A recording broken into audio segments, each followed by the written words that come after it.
नमस्कार दोस्तों, स्वागत है आपका स्टडी फॉर सिविल सर्विसेज में। वीडियो को पूरा देखिए। कोई भी आपका फीडबैक है, कोई सजेशन है, तुरंत वीडियो में कमेंट करके जरूर बताइए। अच्छा लगे तो वीडियो लाइक जरूर कर लीजिए और ऐसे वीडियो लगातार फ्री में पाने के लिए चैनल को तुरंत सब्सक्राइब कर लीजिए और बेल आइकन को जरूर टैप कर लीजिए ताकि आगे भी सारे वीडियो आपको मिलते रहे। यूट्यूब में फॉलो करते हैं तो प्लीज ये वाला फ्री टेलीग्राम चैनल जरूर ज्वाइन कर लीजिएगा। सारे नोटिफिकेशन, सारे अपडेट यहीं पे आते हैं, ध्यान रखिएगा। स्टडी फॉर सिविल सर्विसेज का कोई भी पेड ग्रुप अगर आपको ज्वाइन करना है तो सिर्फ 856480560660897523864455 यही नंबर है हमारे, सिर्फ जहां पे कॉल या व्हाट्सएप कर सकते हैं।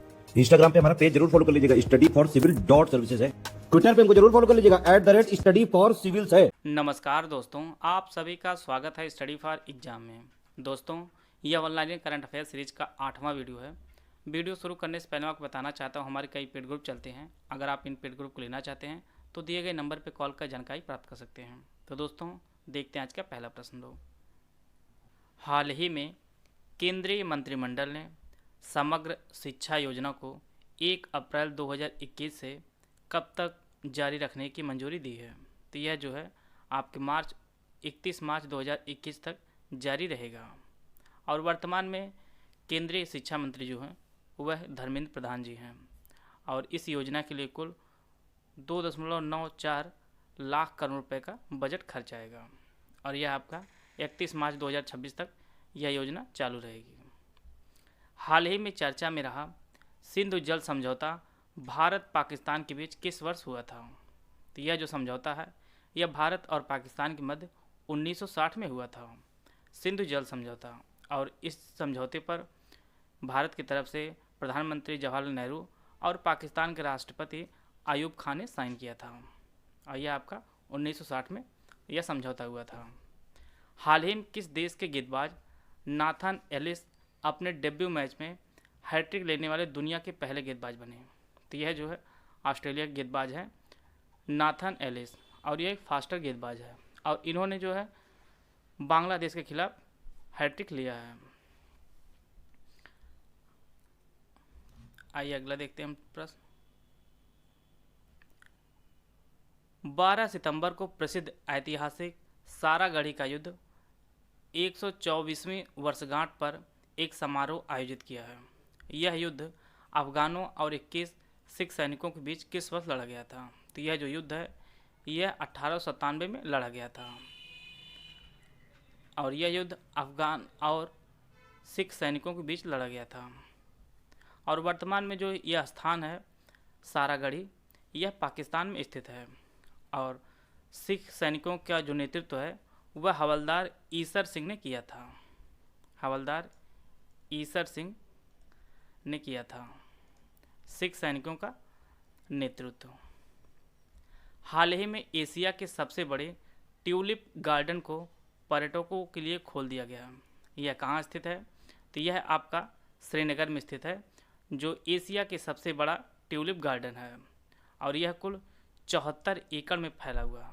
यह 74 एकड़ में फैला हुआ है और यहाँ पे फूल की जो है 64 किस्म लगभग यहाँ पर हैं और कुल 15 लाख फूलों से भरा हुआ यह गार्डन है, ट्यूलिप गार्डन, जो श्रीनगर में स्थित है।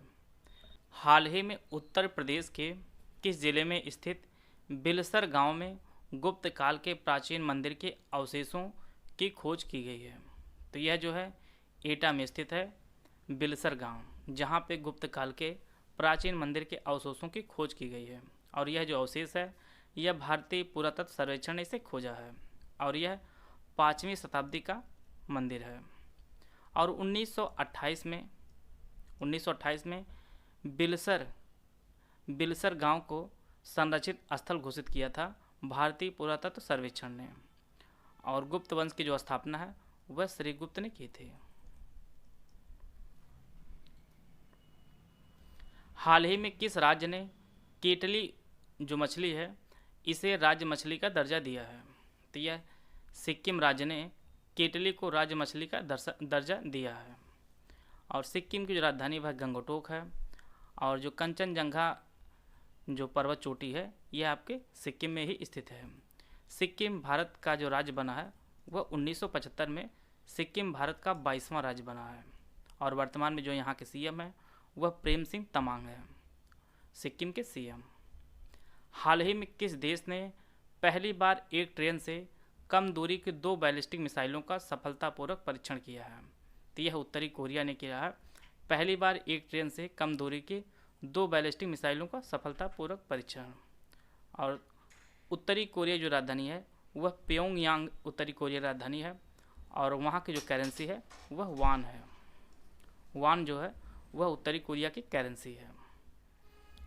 किम जो इंग जो है यहाँ के किम जो उन जो है यहाँ के तानाशाह है उत्तरी कोरिया के।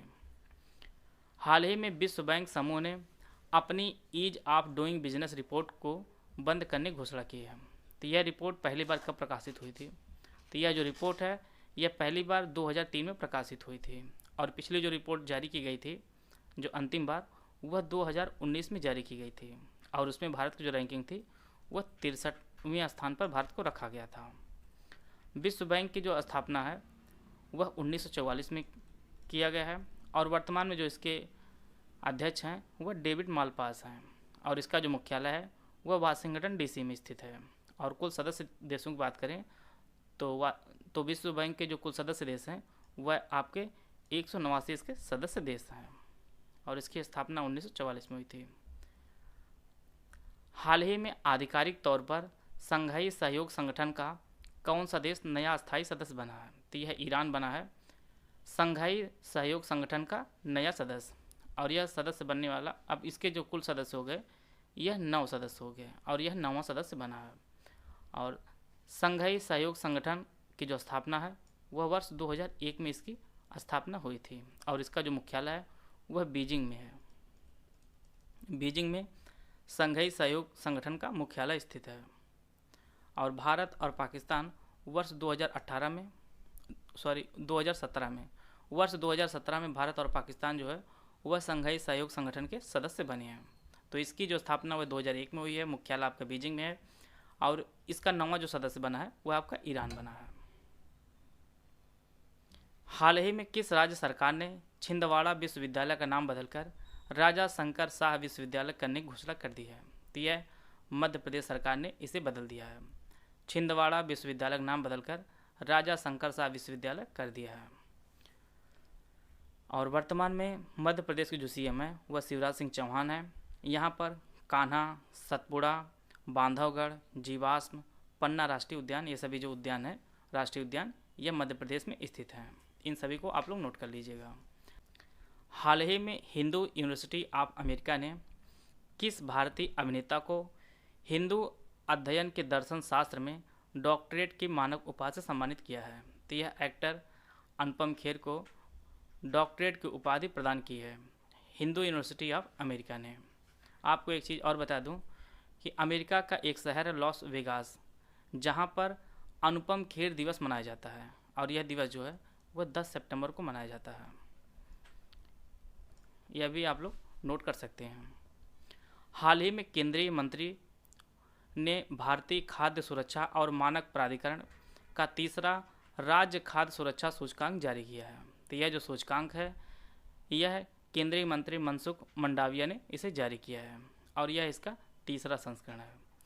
पहला जो संस्करण है वह वर्ष 2019 में जारी किया गया था, और इसमें 3 कैटेगरी बनाई गई है, एक बड़े राज्यों की, दूसरे छोटे राज्यों की, और तीसरे केंद्र शासित की।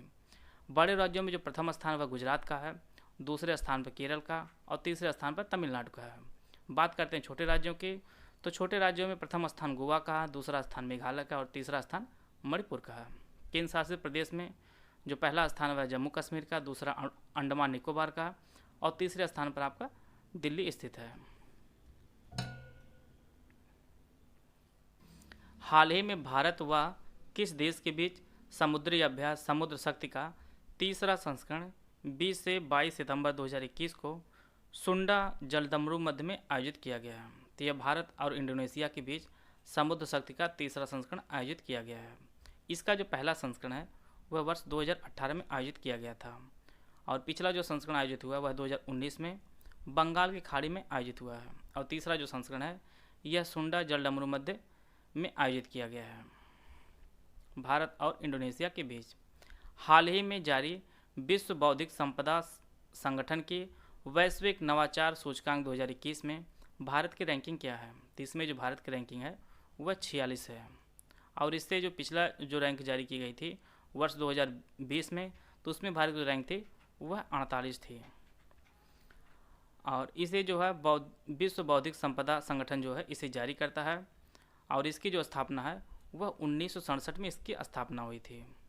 और इसके जो सदस्य देश हैं वह कुल 193 सदस्य देश हैं, और इसके जो वर्तमान महानिदेशक हैं वह डैरेन टैंग हैं, और इसका जो मुख्यालय है वह जेनेवा में स्थित है। और हर साल विश्व बौद्धिक संपदा दिवस भी मनाया जाता है, वह आपका 26 अप्रैल को विश्व बौद्धिक संपदा दिवस भी मनाया जाता है। और यह जो रैंकिंग जारी की गई थी वर्ष 2021 में, वह आपके कुल 132 देशों की रैंकिंग जारी की गई थी, और अंतिम स्थान पे आपका अंगोला था। अंगोला जो है वह अंतिम स्थान पर था, और प्रथम स्थान पर आपका स्विट्जरलैंड स्थित था, और भारत की जो रैंक थी वह 46वीं थी। हाल ही में श्री धर्मेंद्र प्रधान ने कितने कौशल प्रशिक्षकों को कौशलाचार्य पुरस्कार 2021 प्रदान किया है? तो यह कुल 41 लोगों को प्रदान किया गया है कौशलाचार्य पुरस्कार 2021। और धर्मेंद्र प्रधान जो है वह वर्तमान में शिक्षा मंत्री के पद पर आसीन है। हाल ही में यूनेस्को ने दुनिया का पहला 5 देशों का बायोस्फीयर रिजर्व घोषित किया है। तो यह जो बायोस्फीयर रिजर्व है इसका नाम मुराद्रवा डेन्यूब इसका नाम है, और इसका जो कुल क्षेत्रफल है वह 1 मिलियन हेक्टेयर इसका कुल क्षेत्रफल है। और यह 5 देशों में ऑस्ट्रिया, स्लोवेनिया, क्रोएशिया, हंगरी और सर्बिया में फैला हुआ है। इसका जो कुल क्षेत्रफल है वह आपका 1 मिलियन हेक्टेयर इसका कुल क्षेत्रफल है। और वर्तमान में भारत में कुल 18 बायोस्फीयर रिजर्व हैं, इसको भी आप लोग नोट कर लीजिएगा। हाल ही में राष्ट्रीय फ्लोरेंस नाइटिंगेल पुरस्कार से किसे सम्मानित किया गया है? तो यह जो पुरस्कार है यह SV सरस्वती जी को प्रदान किया गया है, राष्ट्रीय फ्लोरेंस नाइटिंगेल पुरस्कार को। और यह जो है सैन्य नर्सिंग सेवा के उप महानिदेशक ब्रिगेडियर हैं SV सरस्वती, और इनका जो जन्म है वह आंध्र प्रदेश में हुआ था। और फ्लोरेंस नाइटिंगेल को जो है आधुनिक नर्सिंग आंदोलन का जन्मदाता भी कहा जाता है, और इनका जो जन्म है वह इटली में हुआ था, फ्लोरेंस नाइटिंगेल का। हाल ही में अमिताभ घोष द्वारा एक ऑडियो बुक जारी किया गया है, उसका शीर्षक क्या है? तो इसका जो शीर्षक है वह जंगल नामा है। बात करते हैं अमिताभ घोष की। इन्हें वर्ष 1989 में साहित्य अकादमी पुरस्कार, 2018 में ज्ञानपीठ पुरस्कार अंग्रेजी भाषा में प्रदान किया गया था, और अंग्रेजी भाषा में ज्ञानपीठ पुरस्कार प्राप्त करने वाले पहले प्राप्तकर्ता थे। और वर्ष 2017 में इन्हें पद्मश्री सम्मान से सम्मानित भी किया जा चुका है। इन सभी फैक्ट को आप लोग नोट कर लीजिएगा। हाल ही में जारी नीति आयोग की रिपोर्ट के अनुसार छात्रों को गुणवत्तापूर्ण शिक्षा देने के मामले में कौन सा राज्य पहले स्थान पर है? तो इस रैंकिंग में जो है केरल का प्रथम स्थान है, दूसरा स्थान राजस्थान का, और तीसरा स्थान कर्नाटक का है। इस रिपोर्ट को जो है नीति आयोग ने जारी किया है। और यूपी का जो स्थान है वह सबसे निचले स्थान पर यूपी है। तो पहले स्थान पर केरल है, दूसरे स्थान पर राजस्थान, और तीसरे स्थान पर कर्नाटक है। वीडियो अगर आपको अच्छा लगा तो लाइक कर सकते हैं, चैनल सब्सक्राइब कर लीजिए। वीडियो को पूरा देखने धन्यवाद। जय हिंद, जय भारत।